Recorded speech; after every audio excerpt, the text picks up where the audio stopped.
Bienvenue à Ici Beyrouth. Blessures de guerre est notre nouvelle série dédiée au travail de mémoire fait jusque-là autour de la guerre du Liban de 1975 à 1990. Le hasard a voulu qu'en cette semaine de la 47e commémoration du 13 avril, le Conseil des ministres décide de démolir les silos du port de Beyrouth, symbole mémoriel de l'explosion du 4 août 2020, mais aussi lieu du crime qu'il reste à instruire. Double atteinte donc à la justice et à la mémoire. Nouveau silence que le pouvoir tente d'imposer, comme il l'avait fait au lendemain de la guerre. Sur ce plateau, pour en parler, Carmen Aboujaoudé, membre de la Commission nationale pour les disparus et disparitions forcées, professeure d'université et experte en justice transitionnelle. Carmen Aboujaoudé, bonjour. Vous avez été l'une des premières à réfléchir à la place qu'occupe l'explosion du 4 août 2020 dans la mémoire collective. Selon vous, aujourd'hui, où situer la destruction des silos du port de Beyrouth? Comment l'analyser sous l'angle de la mémoire? C'est très important de le maintenir parce que les victimes veulent que ce monument se maintienne. Ce n'est pas parce que c'est quelque chose qu'il faut détruire, comme on l'a fait avec le centre-ville de Beyrouth, par exemple. De détruire la mémoire, d'avoir cette politique d'amnésie qui continue. Comment faut-il percevoir les silos, justement? Est-ce que c'est un lieu de mémoire, de recueillement, ou un lieu de crime qui n'a toujours pas, où l'enquête n'a toujours pas abouti? Moi, je pense que c'est les deux. C'est un lieu de crime, c'est une scène de crime. Les preuves sont importantes à maintenir, mais en même temps, c'est un lieu de mémoire. Et je ne peux pas les dissocier. Parce qu'aussi, la mémoire est liée à la vérité. La mémoire est liée aussi à la justice. C'est une forme de justice. Et ce qui est important pour les victimes, c'est pour eux de maintenir ce monument, pour ne pas oublier d'abord, oublier déjà qu'il faut savoir la vérité et en même temps de rendre justice et en même temps de dire que ça ne devrait pas se répéter. Et je pense que c'est très important. Moi, en venant au studio, je suis passée à côté et on le voit. C'est-à-dire, et c'est là où on revoit ce moment et on se dit non, il faut que ça se maintienne. Parce que c'est important de reconstruire le port, oui, mais ce monument doit être maintenu. Et il faut être aussi à l'écoute des familles. Si les familles, les victimes pensent que c'est important de le garder, je pense qu'il faut le faire. Et je pense qu'on peut le sécuriser, les questions d'ordre de sécurité, et qu'il faut, je pense, c'est vraiment des prétextes. Ils veulent simplement effacer la mémoire. Ils veulent que les gens oublient, comme ils ont essayé que les gens oublient, et les victimes, la guerre et les crimes de guerre. Il y a comme une tentative de maintenir cette culture d'impunité et cette aussi politique d'amnésie. Et c'est vraiment une répétition de ce qu'ils essayent de faire depuis la fin de la guerre. Donc l'impunité va forcément entraver le travail de mémoire, mais sans forcément l'annuler, puisque, comme vous le dites, il y a une forme de justice que les victimes, mais aussi peut-être la société civile, va essayer de se faire elle-même. Mais en même temps, si ces silos sont détruits, qu'est-ce qui risque de se perdre d'une manière peut-être irréversible ? Je ne pense pas que les silos en tant que tels sont une preuve, je veux dire, tangible pour l'enquête qui est en cours. Je pense que ce travail d'enquête sur la scène du crime a été fait. Je pense que c'est plus une forme de réparation symbolique, morale, qui pour eux symbolise en fait. En même temps, ces silos ont protégé aussi la moitié de la population à Beyrouth. Je veux dire, ça a beaucoup de symbolisme pour les familles. Pour eux, détruire, c'est comme on voudrait détruire la mémoire, la vérité, la justice.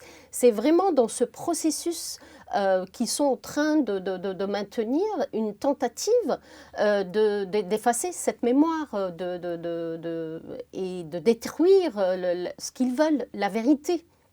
Et ce n'est pas en tant que tel, c'est symbolique, mais c'est important pour eux. Il faut être à leur écoute.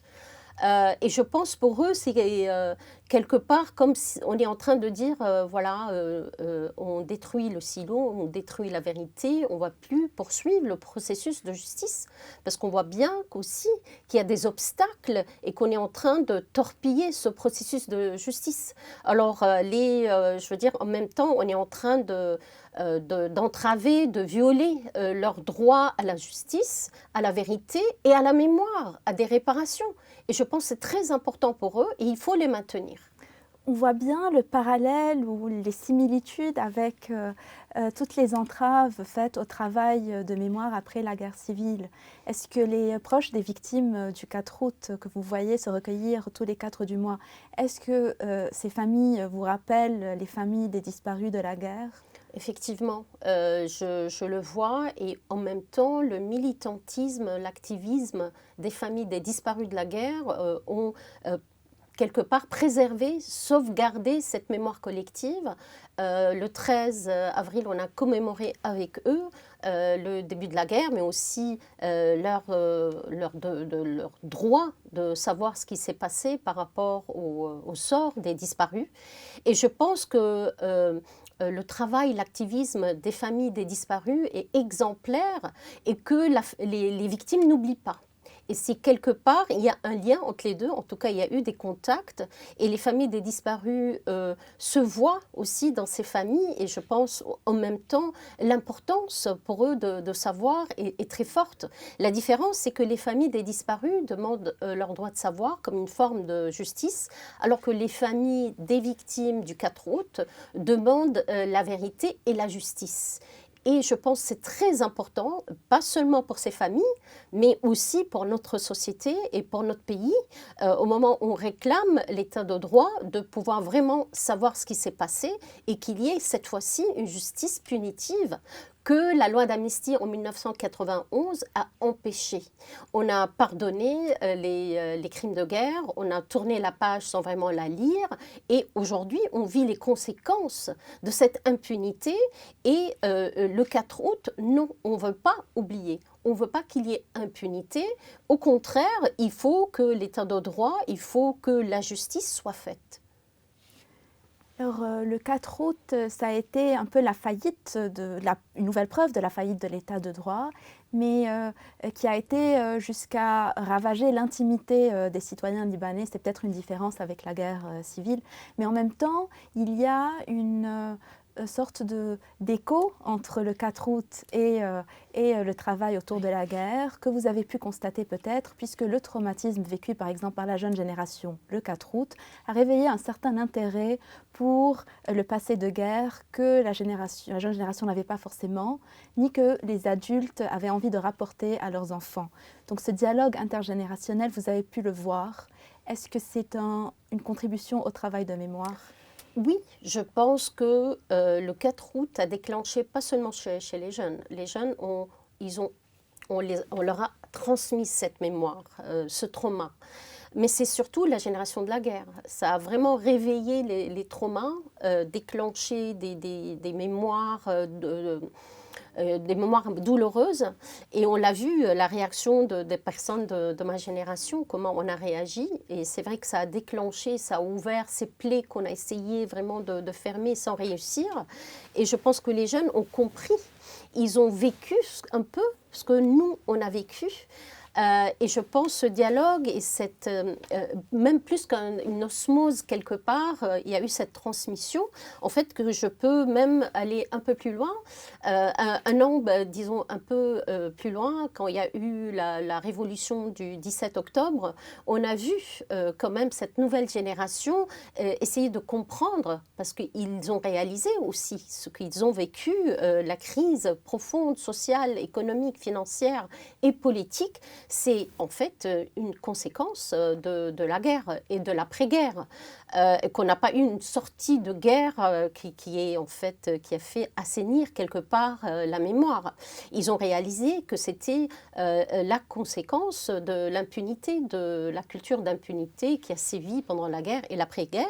Et je pense au 4 août a été un autre moment fondateur où ils ont réalisé que oui, ce que leurs parents ont vécu, ce que le pays a vécu, et qu'il ne faut pas cette fois-ci se taire, et que cette fois-ci, on refuse l'amnésie, on refuse de ne pas établir et rendre justice, et on veut savoir ce qui s'est passé maintenant comme hier. Et c'est vrai que quelque part, il y a eu comme un mouvement de réconciliation où les gens se sont retrouvés de toutes les générations pour dire non à l'injustice et pour demander la vérité et la justice et des réparations d'ordre matériel, mais aussi symbolique. Vous parlez du 17 octobre et à juste titre, et je pense que c'est intéressant, je crois que vous l'avez observé, vous m'en avez fait part, ce dépassement qu'on a pu voir le 17 octobre, un dépassement du vécu de guerre, des violences passées, sans forcément que le travail de mémoire ne soit complété. Parce qu'il y a eu sans doute une volonté commune de dépasser cette violence. Il s'agit bien d'un acquis. Qu'est-ce qu'on en fait ? Je pense oui. Je pense que ce qui a eu lieu dans la rue était une forme de justice transitionnelle, d'une manière peut-être qui n'est pas traditionnelle dans l'approche à la justice transitionnelle, mais les gens qui se sont retrouvés ensemble, venant d'horizons différents, de régions différentes, de confessions différentes, ont fait ce travail vraiment de mémoire et de dire, voilà, peut-être on a eu nos différends, peut-être on s'est fait la guerre, nos parents en tout cas, et maintenant on veut ouvrir une nouvelle page. Et ces demandes communes sous le même drapeau, avec les mêmes slogans, je pense pour moi, est un moment fondateur dans ce processus de réconciliation qui n'a pas eu lieu vraiment depuis la fin de la guerre et que les gens dans la rue, jeunes, moins jeunes, toutes les générations confondues, ont dit, voilà, on veut dépasser le passé, on veut construire un état de droit ensemble et c'est vraiment un travail c'est un acquis. Personne ne peut prendre vraiment ce legs qu'on a construit ensemble dans les rues, même si on nous dit que cette intifada ou cette révolution quelque part échouée, moi je pense que dans les esprits, dans les cœurs, il y a quelque chose quand même qui s'est déclenché et il n'y a pas un retour en arrière. Je pense vraiment qu'il y a beaucoup d'acquis dont on parle beaucoup moins, dont un travail vraiment de vérité, de réconciliation, de prise de conscience, de réveil que cette révolution a déclenché. Mais est-ce que cette révolution n'a pas été non plus une rupture avec la méthode traditionnelle de gérer le passé de guerre ?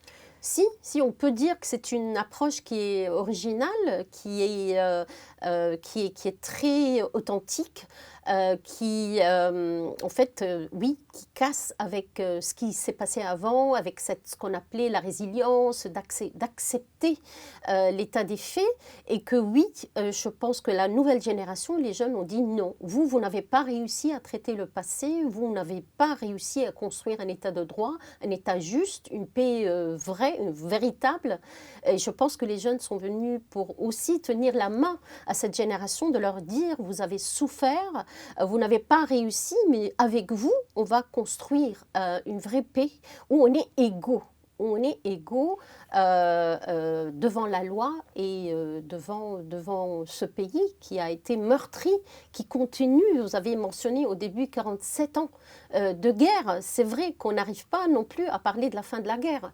On commémore le début de la guerre, sachant que c'est la société civile. La société, c'est les organisations de la société civile, notamment les familles des disparus, qui commémorent et qui demandent que ça devienne une journée nationale de mémoire. C'est comme si la guerre ne s'est pas passée. Et c'est ce qu'ils essayent de faire maintenant avec le crime du 4 août, de dire comme si ça ne s'est pas passé. Ils veulent nous faire oublier, comme ils ont essayé de nous faire oublier le passé, la guerre, comme si rien ne s'est passé, notamment les disparitions. Maintenant, ils veulent leur dire, voilà, c'est un incident, il faut l'oublier, il faut tourner la page, il faut vivre. Et c'est exactement ce qu'ils essayent de faire. Vous faites partie de la commission nationale des disparus et des disparitions forcées qui a été créée en 2020 après le vote d'une loi en 2018 autorisant justement la recherche des disparus et ça a été fait grâce principalement aux efforts des familles des disparus. Cette avancée, vous pouvez nous en parler ou bien votre travail, il se situe où actuellement? Franchement, il faut le dire, ça a été un grand pas. C'était une réalisation que les familles, à cause de leur activisme. C'est pour ça aussi, pour moi, c'est un modèle, c'est un exemple à suivre. Et les victimes du 4 août, je pense, ils peuvent s'inspirer de cet activisme qui a abouti à une loi, la loi 105, votée par le Parlement en 2018, pour la création d'une commission d'enquête qui puisse clarifier le sort des disparus et des disparitions forcées, c'est-à-dire les disparus de la guerre par les milices libanaises, palestiniennes, mais aussi le régime syrien, notamment les détenus dans les prisons syriennes. Mais malheureusement, jusque-là, ça fait à peu près 1 an et demi, un peu plus, que cette commission a été créée par décret du Conseil des ministres, mais on n'a pas les moyens de commencer nos travaux, d'un travail d'enquête, de vérité.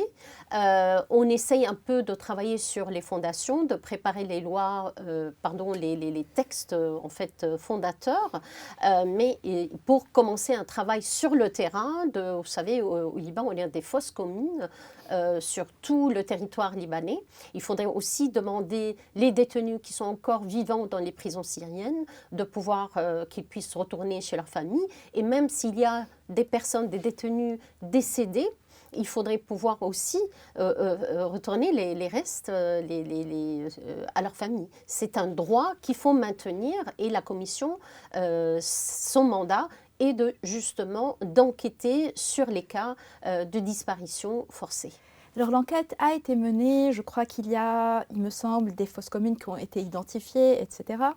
Il reste l'autorisation, encore et toujours, de l'État. Donc ce travail de mémoire que vous décrivez, qui s'est fait avec beaucoup d'avancées, et puis la même impunité. Comment briser l'impunité? Je pense qu'il faut séparer les choses. Pour la question des disparitions, la stratégie des familles et le mandat de la commission, c'est la vérité, c'est-à-dire d'apporter des réponses satisfaisantes aux familles. C'est un travail de vérité et de justice dans le sens large, parce que la justice, ce n'est pas seulement la justice criminelle. Dans le cas du 4 août, c'est autre chose. On veut rendre justice, la justice punitive, et pouvoir vraiment établir les responsabilités et savoir la vérité. Je pense qu'il faut aussi faire la part des choses. Pour la question d'impunité, oui, il faut favoriser d'abord l'indépendance de la justice, que la justice puisse faire son travail dans le cas du crime du 4 août et tous les crimes commis depuis la fin de la guerre. Je veux dire, on a eu la loi d'amnistie pour les guerres commis entre 1975 et 1991, mais qu'en est-il des crimes commis depuis 90, 91? Je veux dire, il y a les assassinats politiques, il y a des attentats, il y a des crimes qui ont été commis tout au long de cette période de plus de 30 ans. Et je pense qu'il faut rendre justice et pouvoir casser cette culture d'impunité. Merci beaucoup pour tous ces éclairages. On a passé en revue les différents aspects donc, du travail de mémoire que nous allons évoquer plus en détail dans notre série. Carmen Abou-Jaoudé, merci d'avoir initié cette série avec nous. Merci de nous avoir suivis sur Ici Beyrouth. Restez connectés sur nos réseaux sociaux.